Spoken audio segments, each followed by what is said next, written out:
আবার এই যে একজন ব্যক্তি মাশাআল্লাহ এমবিবিএস ডক্টর, তিনি ইমামতি করতে পারছেন না কেন? এমবিবিএস ডক্টর ইমামতি করতে পারছেন না কেন? তার কেরাত শুদ্ধ না কেন?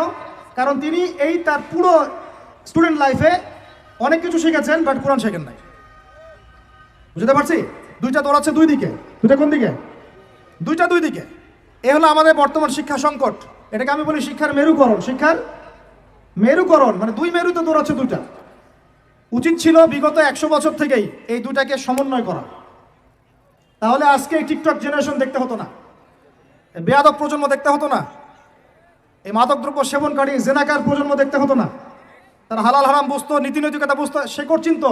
তাদেরকে ওমর ইবনুল খাত্তাবের নাম জানাতে হতো না, খালিদ বিন ওয়ালিদকে চেনাতে হতো না, বিন কাসিম আর তারেক বিন জিয়াদের নাম শোনাতে হতো না। সমস্যাটা বুঝতে পারছেন ভাই কোন জায়গায়? সমন্বয় হয় নাই। কি হয় নাই? সমন্বয়ে যারা করার চেষ্টা করেছেন সেটা আমি প্রশংসার দাবি রাখে তারা অবশ্যই, কিন্তু এটাও বিশ্বের চ্যালেঞ্জ মোকাবেলার জন্য যথেষ্ট হয় নাই।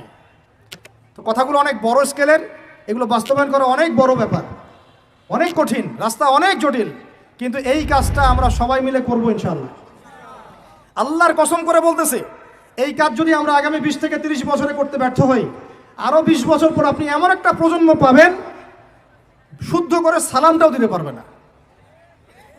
দেখে নিয়েন আপনি, শুদ্ধ করে সালাম তো দিতে পারবেই না।